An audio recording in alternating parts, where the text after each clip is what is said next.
What is up, my Bat Rican family? How you doing? We're in Orleans, and we did a ghost tour yesterday, and it was really how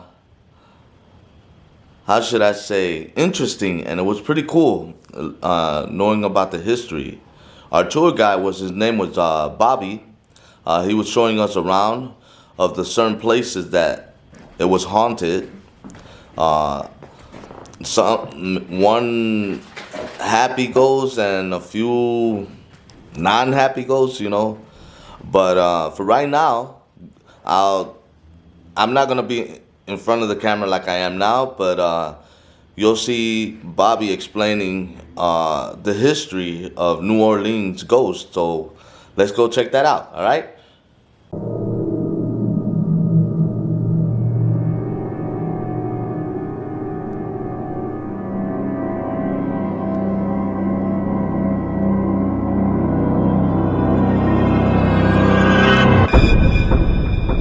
I can tell you exactly. In the course of 112 years that this was a public square, they recorded 87 deaths from these sword fights. That's 87 really angry ghosts. Yeah. So guys, almost anything provoked one of these duels. Typically it was serious matters. If somebody was caught cheating with somebody else's wife, or cheating in a big game of poker, or maybe they had a big debt that they couldn't settle. But sometimes it was really silly, ridiculous stuff. I'll pick on you two guys. In those days, because you're right, probably. In those days, if I saw your ankle, even for a split second. First of all, I want to apologize. I shut off my camera for no reason, I guess. But what Bobby was trying to say is when, back in those days, if a gentleman sees a girl's ankles, that's a way of disrespecting that girl. So what she does, she goes back to her husband and tell her husband that gentleman saw her ankles. Like if she like lifted a little bit and he just stares at her ankles, that's like a form of disrespect. So what her husband does is go and confront the guys, and instead of denying it, the guy would admit it. Yeah, I saw her ankles. What they'll do is they fight, with their swords to the death. So that's what he was trying to say.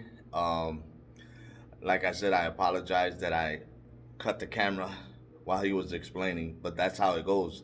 And to this day, in that courtyard, around 12 o'clock midnight, you could hear like sword fight, ta ta ta. And sometimes you can even see shadow where nobody's there. You can see their shadows, like on the building, sword fighting. And then when you look in the courtyard, you don't see them. So that's what he was explaining there. And I kind of messed up. I turned off the camera. I probably did this once or twice, but yeah, that's what he did.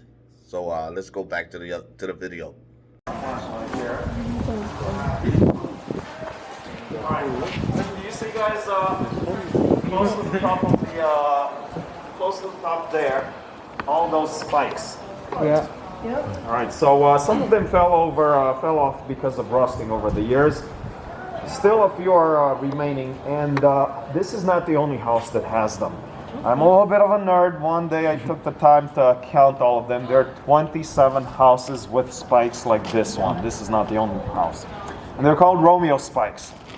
They're called that because back in the olden days, concerned fathers who had daughters used to install those there with the only purpose of deterring eager teenage Romeos from climbing up there to play cards with their girlfriends and chew bubble gum with them. That is all they were doing, guys, I promise. Good news. Right? And this deterred most boys, but not quite everybody. Still, a few boys here and there had enough courage and they would climb up there. And it's actually quite easy to climb up. You tie a rope around those spikes, makes it easier to climb.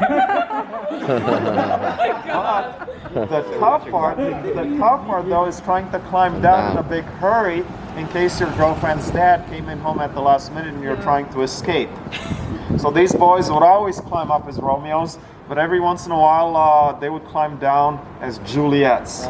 Because on their way down, they would catch some of their very treasured jewels on those spikes. Ouch. So guys, a lot of people say that if you walk outside the curb from one of these houses, sometimes you might feel this little drip on your shoulder from above. You casually brush it off thinking, you know, it's just water from one of those plant pots, no big deal. It's kind of sticky, you look at it, oh, disgusting blood. In panic, you cross over here to the sidewalk, you start cleaning yourself as best as you can here, but as soon as you're here, you realize all of this in your palms, arms, shirt, everywhere. This is just water. You don't have a single droplet of blood on you anymore. But it was unmistakably blood there for a few seconds. You touched it, you felt it, you saw it. This strange phenomenon is the ghostly manifestation of all those teenage boys, those teenage Romeos, still hurting for the rest of eternity for the sake of chewing bubble gum. So if any one of you here has boys at home, tell them not to attempt this at home. If any one of you has teenage girls, install these at home. Yeah, you would die. That would hurt. Over here, Andrew Jackson Hotel. Now the building was many things over the years. At one point, about 145 years ago or so, for a few years, it used to be a boarding school for boys. And after a few years of being that, the interior burned down. Now the house is solid. You see, it's all made out of brick and stone. So the house stood, the walls stood, but the interior was badly damaged. And the boys had to escape. About 100 of them, most of them, escaped unharmed onto the street. So happy ending for them. Unfortunately though, 4 of them did perish in that fire. And all 4 died in what is today room 103 on the first floor of the hotel. So although the entire hotel is haunted, that is the hot spot of hauntings. Room 103. And there's all kinds of stories here. Sometimes people's cameras or phones turn on and off by themselves. Your battery might die here sometimes, and then it revives and walk out of here. Sometimes guests at the hotel complain that as they're trying to watch a movie or the news, their TV channels will start switching by themselves. And they always switch to Cartoon Network. These were 10-year-old boys and they love their cartoons. But my favorite story of all of them is from modern history here, year 2001. So modern times, 20 years ago. As a society, we were switching from film cameras to digital, but not everybody had switched. So there was this young couple from San Diego, California, newlyweds, who came here on their honeymoon. They stayed for a few days. Now, even though they were young, they were still a little old-fashioned or maybe broke, I don't know, but they still had one of those cheaper, bulkier, heavier cameras with an actual film inside. They took all these pictures around New Orleans. They got back to California. A couple of weeks later, they developed that film. Well, lo and behold, on that roll, the last 6 pictures, they couldn't quite understand them. Yes, it was pictures of themselves, all right. However, it was pictures of them fast asleep in their hotel room here, in their bed in the middle of the night, naked in their bed. Oh my God, what? Pictures taken from above the ceiling fan, and we know that because the pictures had parts of the ceiling fan on them. So of course, in anger, they called the hotel from California and started yelling at the owner here. What creep do you have on your staff to come and take all these naughty pictures of us? Are you guys crazy? Are you looking for a lawsuit? What is wrong with you? To which the hotel owner answered very calmly, ma'am, sir, by any chance were you in room 103? Yeah, we were. How do you know that? Well, because, ma'am, sir, that's the most haunted room. That's where those 4 boys died a long time ago. Not only that, ma'am, sir, do you not remember the first 4 being about 16, maybe 17 foot tall? How do you possibly think that a human being, staff or not, came inside your room in the middle of the night, installed a 16-foot ladder above your bed without waking you up, climbed it all the way to the top, and took all these pictures of you from there, from above the fan, Ma'am, sir, those are not people. Those are our naughty ghost boys who love messing up with your technology and, quite frankly, also with your brains. Well, since then, that family and the hotel made peace to one another. The family sold those pictures to the hotel, and they're here. Now, they do want to milk it a little bit.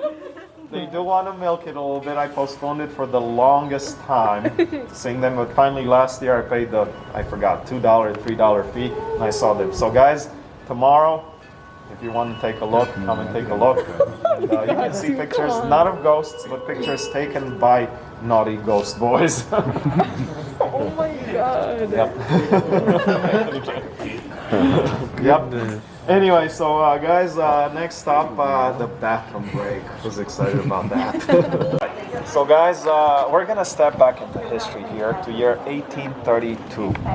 That year, Madame Mallory with her husband and 2 teenage daughters moved here to New Orleans. They bought this empty land, and in the record time of only 7 months, they built the big monstrosity that you see here. Everything that you see in 7 gray, months? 7 months. Everything that you see in gray. Even to this day, this is still a single family home. What? Yeah. Bill Mallory? No. A single family. Single family home. Everything in gray. So, as soon as the house was finished, Madame Lowry with her family moves in, and she started to ostentatiously display her wealth any chance she could. She did it by doing all these big lavish parties at least once a week, inviting no fewer than 100 guests each time, serving everybody 8-course meals going throughout the entire night, with the best of gourmet foods and imported cheeses from Spain, truffles from Italy, wine from France, the most expensive musicians in New Orleans, very elegant dancing in the salon downstairs here. And all of this goes on for 3 years. But 3 years into it, it came to a sudden end. When in the middle of one of these big parties, there's a small... This is not going to stay. In the middle of one of these big parties, there's a small fire that starts in the kitchen downstairs on the first floor. And in typical New Orleans fashion, the entire party shuffles out. We're talking about all 100 guests or so, with the tables, with the food on them, with the musicians, with the music, with the dancing, with the drinking, with the puking, with the opium smoking, with the opium smoking. Yes, it was. As we say here in New Orleans, laissez le bon temps rouler. Let the good times roll. We couldn't care less that there's a fire in the kitchen. Party on. It's New Orleans. They occupied this entire block. Really? Oh shit, yes. Also in typical New Orleans fashion, it takes the firemen about an hour to arrive at the scene. So fast forward, it's about midnight. They get here. They go inside the kitchen. They're able to put that fire out. But in that heavy smoke in the kitchen, they find this old slave woman chained up by her wrist to the stove with a big, thick chain. And in very broken English, she tells the firemen, it was I who started this fire. She was alive? She was alive, almost about to die.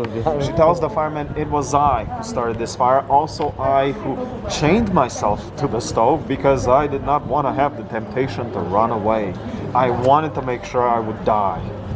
And I wanted to make sure that everybody else in the house would die. And I know that the penalty for this is hell, but I'm okay with it because I know for sure hell will be a far better place than what this house has been. What? The fireman said, how could hell be a better place than any place on earth, especially than this gorgeous house? And she tells them, well, go to the 3rd floor, you'll find hell there. So they went. It took them another half an hour to break through those heavy locks and chains on that door on the 3rd floor. But when they finally opened it and stepped inside, they saw all the horrific torture going on in there. Now guys, what I'm about to tell you for the next 5 minutes is really not for the faint of heart. If you feel like it's too much for you to handle, don't be shy. Raise your hand, holler out at me, let me know, apply earmuffs if you want. But let me know somehow, because it's really rough. It's very graphic. Are you guys ready?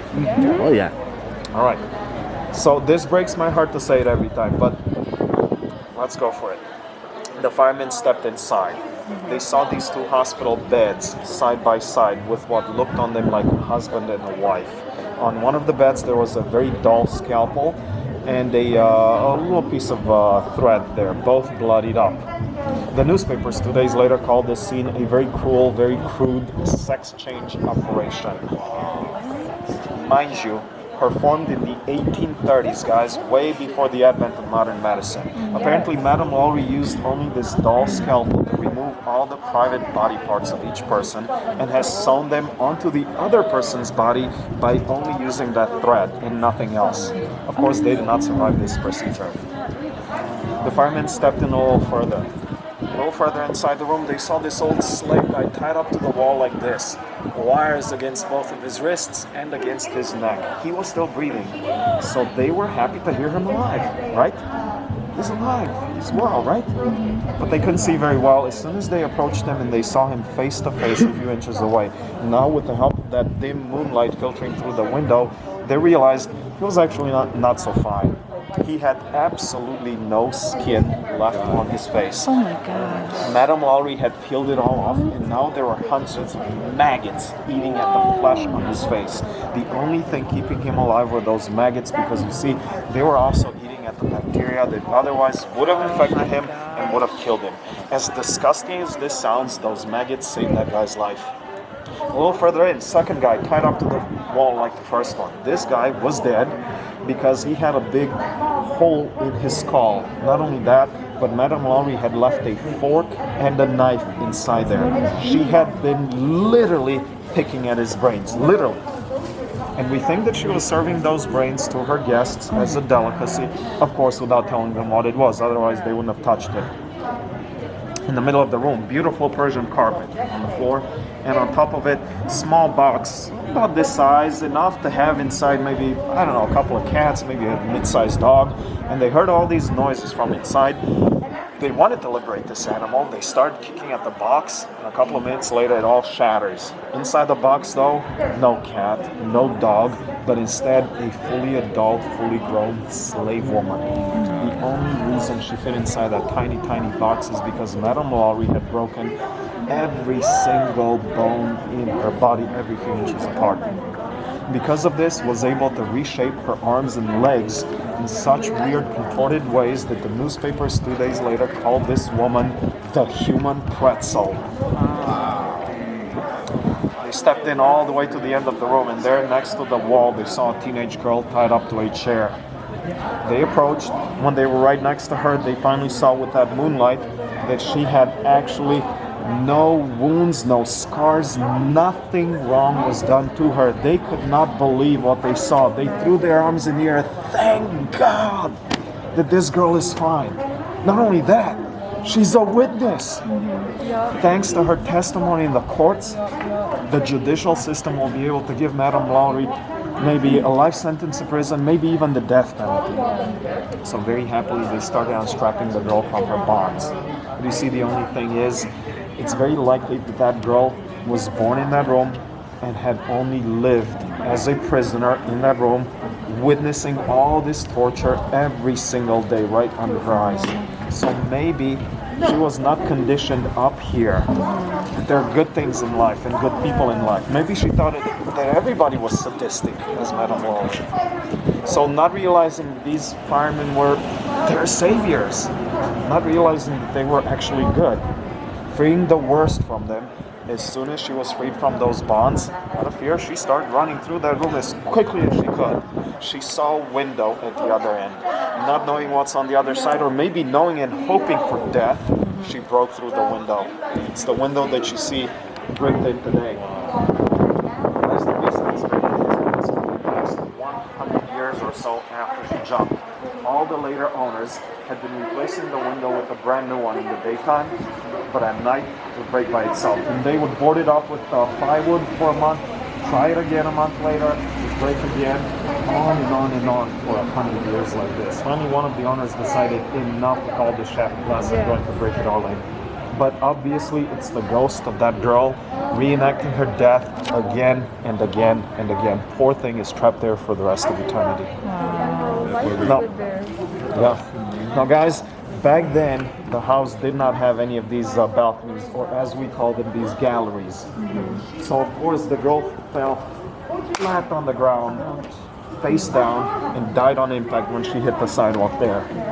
With about 100 people in this party all witnessing this. Remember the party all shuffled out? So now when they witnessed this, they finally broke into an angry mob. First, there's a fire in the kitchen. Okay, maybe we can put up with this. But a crazy teenage girl jumping from the third floor, nah, a bit much. There's more from breaking through. So they bust inside the house looking for Madame Lowry and for answers. But in that chaos that ensued, Madame Lowry escaped from the other side of the house in her carriage with her husband and 2 teenage daughters. For the next few days, they rode all the way to New York City. In New York, for about a month, she was attending the opera, going to fancy restaurants, she had a ball. Also, while in New York, her very wealthy husband died under mysterious circumstances. And we later found out that she had been married 3 times before this guy, each of those times with very wealthy men who also died mysteriously. And I really wonder who might have killed all 4 of them. Surely not her. She was a peach, right? Guys, I am really sorry to break your hearts, but I'm afraid in this case, justice was never served. She escaped from New York City to move to Paris, France, where she continued her torturing career. Never caught. Not in Paris, not in New York, not in New Orleans. She got away with everything. But to get back to New Orleans, after she escaped, the neighbors in this area were complaining about hearing demonic, satanic, ghostly screams coming from under the house. Now, here in New Orleans, because of the low elevation, we cannot afford to have proper basements. But a few houses like this one has tiny basements only about this deep. They're called crawl spaces. So this house has a crawl space. They were hearing all these demonic screams from the crawl space. But miraculously, these screams stopped about a month later. So remember that. Fast forward into modern history. 12 years ago, actor Nicolas Cage bought the house. One fine day, his first and last spent in the house. It was in the evening. He was trying to enjoy his new purchase. He was on the 2nd floor on the gallery there, sipping his wine. And in summertime, there's a lot more groups than just 3. There's about 10 here all around this intersection. He saw this from above, and not knowing what's going on, he started yelling at one of the tour guides, who was right here actually. Dude, what's going on? What's this big circus about my house? The tour guide looks up and goes, hello, Mr. Cage. It's because your house is not only haunted, it's also cursed. Cursed? I didn't know about this. I bought it because it's haunted and that's fun, but cursed, I don't like the sound of it. Can I come on the tour and hear about it? Yeah, sure, why not? You're Nicolas Cage. So he came on the tour. Adam, one of my good friends, was the tour guide. And he took him on the tour. They took pictures together. We still have them. But Nicolas Cage only stayed for about half of the story that happened on the 3rd floor. He was so disgusted, realizing that he is the owner of this evil house, just walked away in shame, completely pale, about to vomit, walked off the tour. Refused to step back inside the house. For the next 6 months, he lived in a hotel 2 blocks away in that direction, trying to sell the house from that hotel. Could not find a single buyer, even though he kept lowering the price. People here in New Orleans, they know the house, they're afraid of it. They do not want it, no matter what the price is. 6 months later, he finally lost the house to the IRS, being accused of tax evasion and fraud. In my humble opinion, maybe you're only fueling speculation that perhaps he himself is cursed because of having lived in the house. Even though it was only one night, the curse was strong enough. So the IRS were very quick. About a year later, they were able to resell the house. They found a buyer from Houston, Texas. A buyer who also forgot to do his research. This family bought the house thinking, oh, fun haunted house. They've been sorry ever since. They've been trying to resell the house ever since. And good luck with that. No one wants the house. I was gonna say. But in their efforts to resell the house, nowadays they just put it on Airbnb once in a while to make a little bit of money out of it. But they do not live in it. They refuse to step inside. They have caretakers changing the sheets for. What year was Nicolas Cage owning it? So 12 years ago, 2009. Okay. Yeah, his movies fell off after that. Before this, His career. my time in the city, Mary Laveau has been so romanticized. I did not know any Oh of yeah, that. she was I evil. didn't know any of that. Well, you might be confusing her though with Madame. Oh wait, The Voodoo Queen. Madame. Laurie? Oh, wait, Madame. This was Madame Lalaurie, not to be confused with Marie Laveau. Oh, okay. Marie Laveau was good. The Queen of Voodoo was good. I was gonna say I put a prayer down for her. Like No. The holy. Queen of. Let's leave a little path. For Oh, this yeah. group. God. No, Thank you, Bobby. Like, Thank I you, thank really you. did. The Queen of Voodoo was actually nice, but not to be confused with this I was one. gonna say, I put a prayer down for all of the good magic to No. come to me. I'm pretty sure that, like, she would be pissed. Right. She would be like, you know what, No. that's the one. On the Mysteries of the Museum. Yeah. This was Madame Lalaurie. The other one was Marie Laveau. Completely different. Yeah, Same Marie time. Laveau. Same time actually. Fuck Same that. time period, but completely different women. Anyway, so guys, 10 years ago, this family from Houston decided, you know what? Let's maybe try to make the house more marketable. Let's renovate it a little bit. Maybe we can sell it this way. So part of their renovation effort was to remove the old creaky floorboards on the first floor. So you walked on the floorboards, but initially you could not see on the other side, right? When they removed those floorboards on the flip side, they found all these nail scratches all along. And underneath them, the remains of 31 people, 31 skeletons. Do you remember from way back when all those demonic, satanic, ghostly screams? Well, we just found out 10 years ago they were not demonic, they were not satanic, they were not from ghosts. They were stuck on it. They were from people, slaves that Madame Laurie had buried alive right before escaping to New York out of extra cruelty. Wow. We think that they were in that tiny crawl space on their backs, scratching at the ceiling, trying to break it down. That's why the scratches. And screaming in African languages because Madame Laurie didn't teach them any English or French, the two main languages So here. nobody knew what And no one thought, you know what?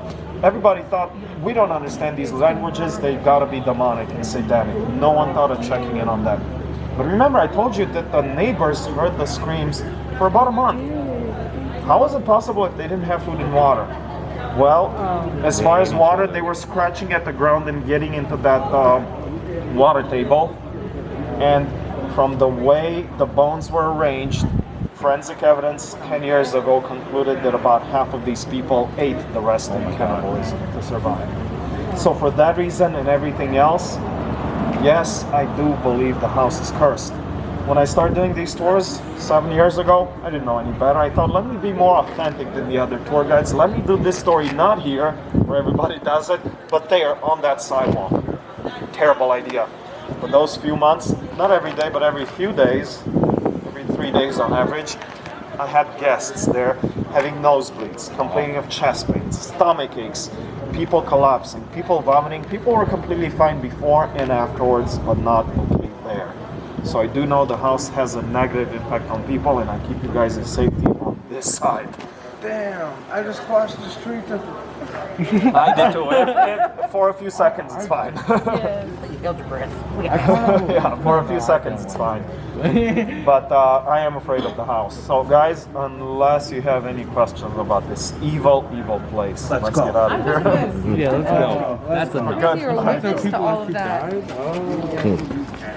Let's take a look over here behind me. This is Hotel Provincial, my absolutely number one favorite hotel in all of New Orleans. A luxury boutique hotel, but the building was a little more sinister than that back in the olden days. During the Civil War, this used to be the main hospital in the city.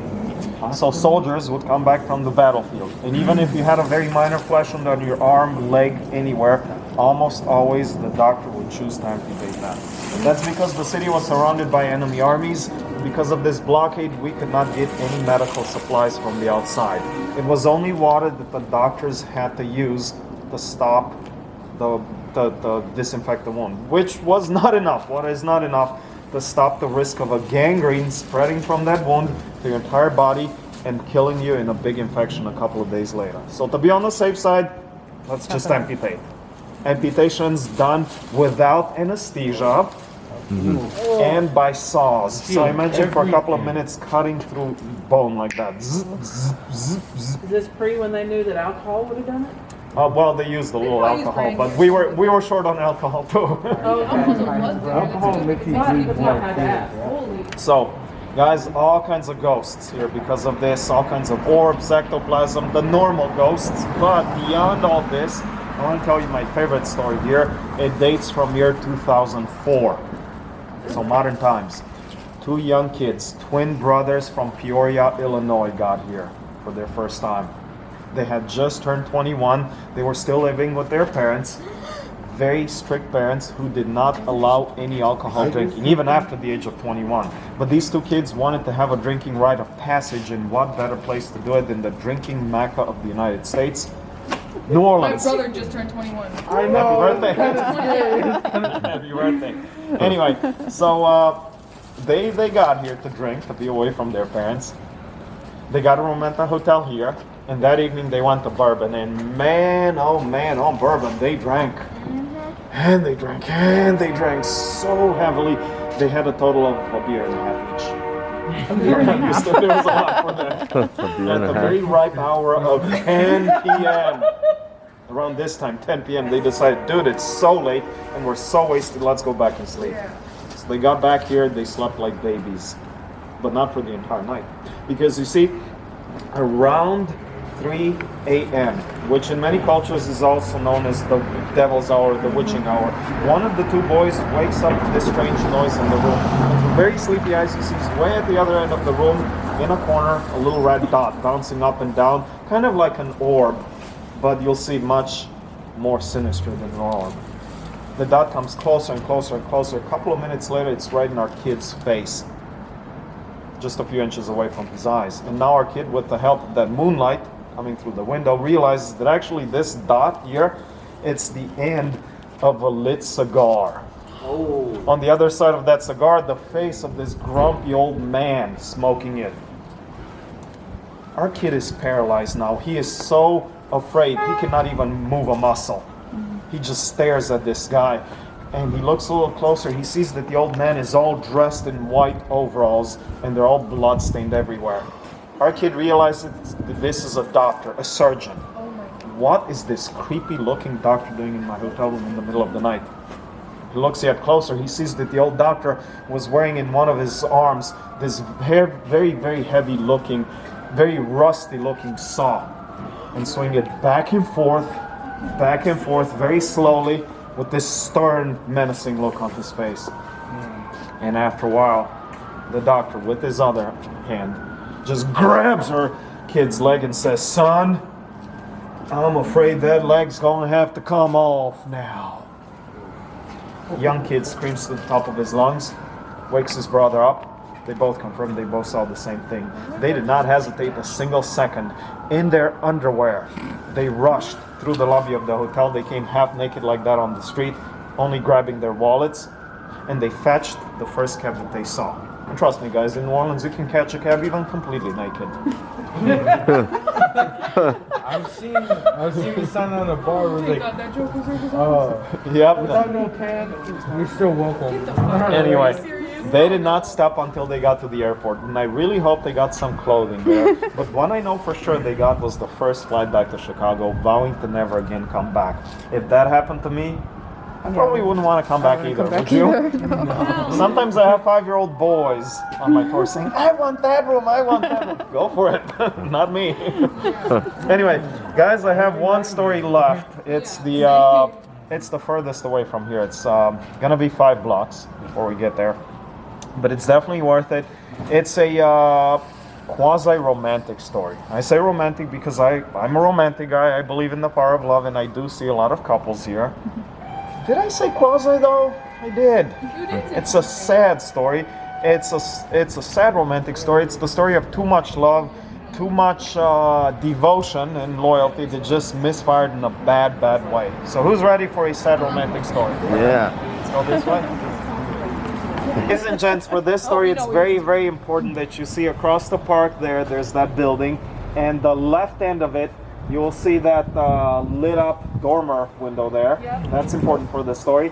And a little bit behind it, that tall chimney. You Yeah. can barely see the chimney because it's dark, but you can see it. Yeah. So both important for the story. Guys, for this one, we're going to step back into history to the year 1870. So 5 years before, the Civil War had just ended. Slavery had been abolished. Slaves had been freed.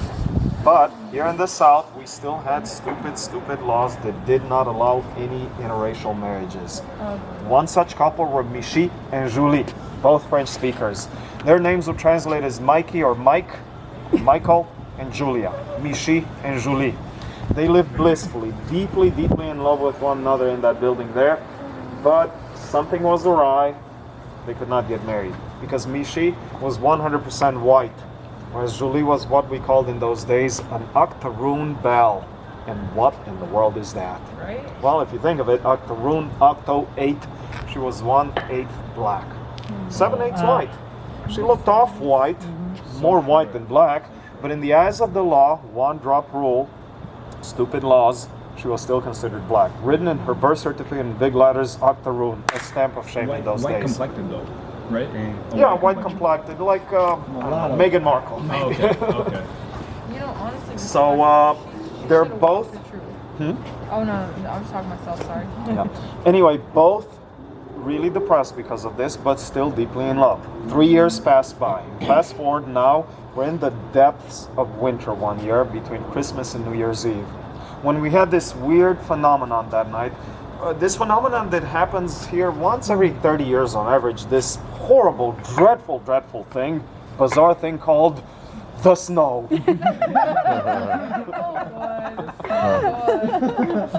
It snowed that night, and they were both stressed out because of this white powder on the streets. They had never seen it, but on top of it, Mishi was even more stressed out because he was expecting that night this big multitude of gentlemen to pour inside his house, smoke cigars with them, drink whiskey, discuss business and politics, and hopefully, just hopefully, at the end of the night, sign a huge contract with these guys. A contract that would have made him wealthy overnight while giving him so much business.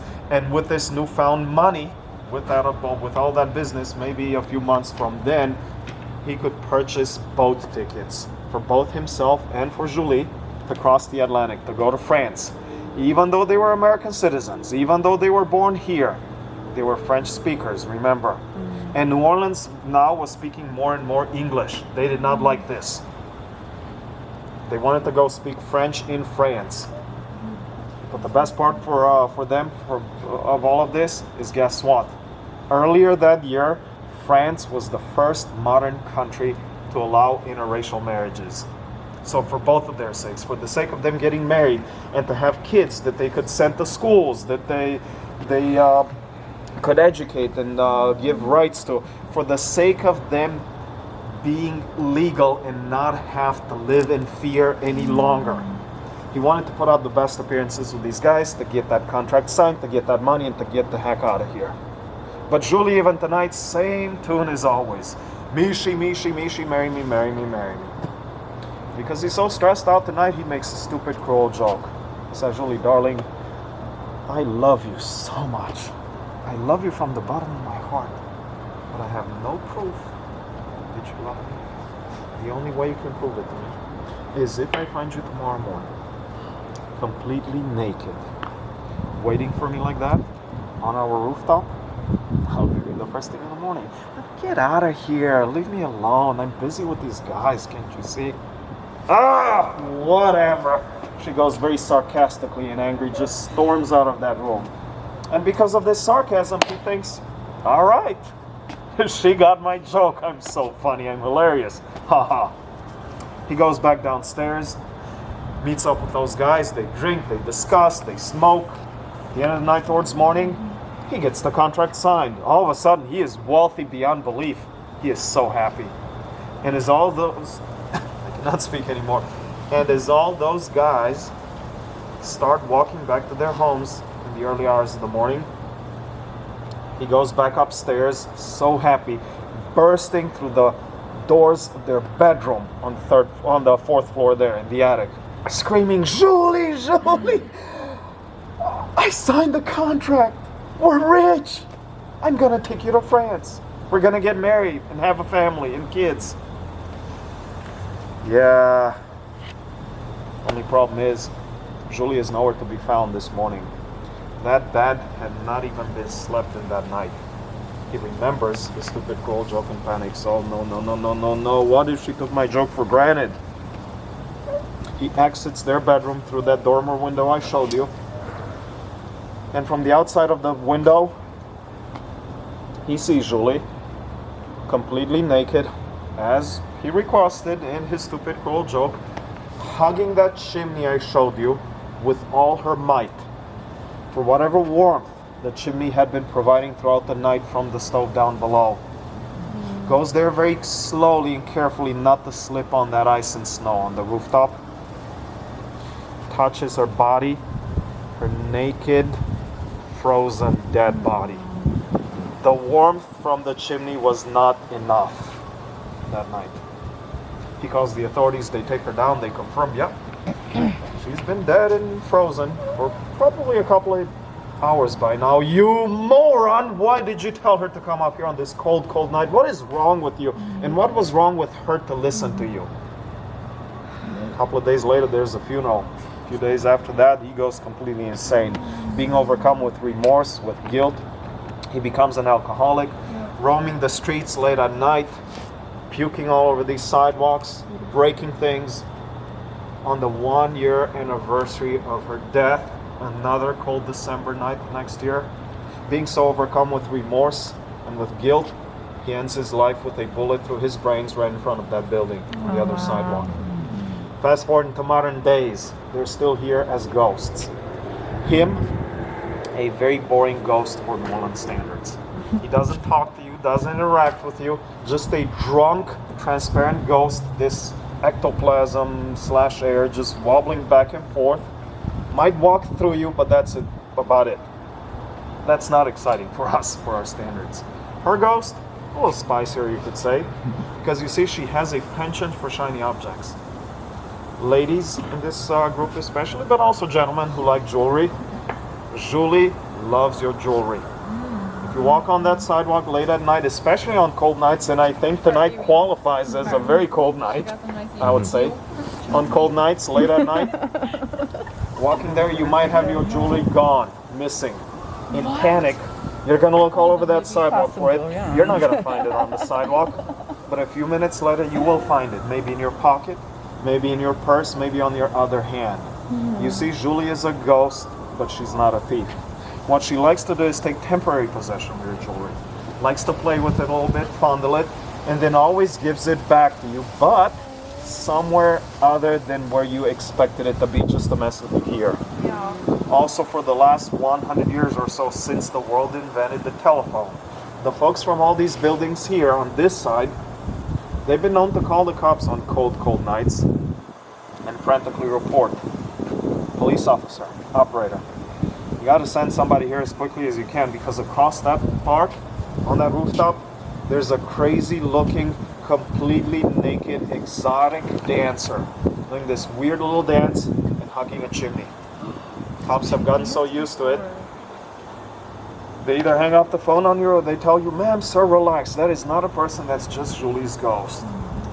She's gonna go away as soon as it warms up a little bit. And every time temperatures start going up, she slowly starts dissipating into thin air. Ladies and gents, this was the tragic story of Michy and Julie. Look it up, M-I-C-H-Y. And Julie is spelled just like Julie, but you say it with a French accent. A story of too much love, too much devotion and loyalty that misfired in a bad, bad way. But also a story from our past when we had stupid, stupid laws that did not allow people to get married because of how they looked like. We're not very proud of this part of our history. Guys, I'm hoping I'm not going to give you any nightmares with this story or any of the other ones on the tour. If I am, come and let me know about those nightmares. Complain about it. Knock on my window in the middle of the night to tell me about it. I live on the 3rd floor, and good luck with that.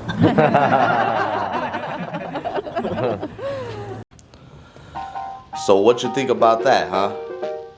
It's pretty cool, huh? The history and everything, the ghost. I mean, I would love to go to the the church, the church. At midnight, they say you see the shadow of 2 swordsmen fighting over a woman that the guy saw her ankle, just her ankles. I mean, who knew that ankle could be some kind of taboo back in those days? The naked lady dancing on the rooftop over there. I mean, it was pretty cool. But for right now, I'm gonna let you go, Puerto Ricans, and hopefully you'll like and subscribe to this video, and I'll see you soon, okay? You have a blessed day. Later.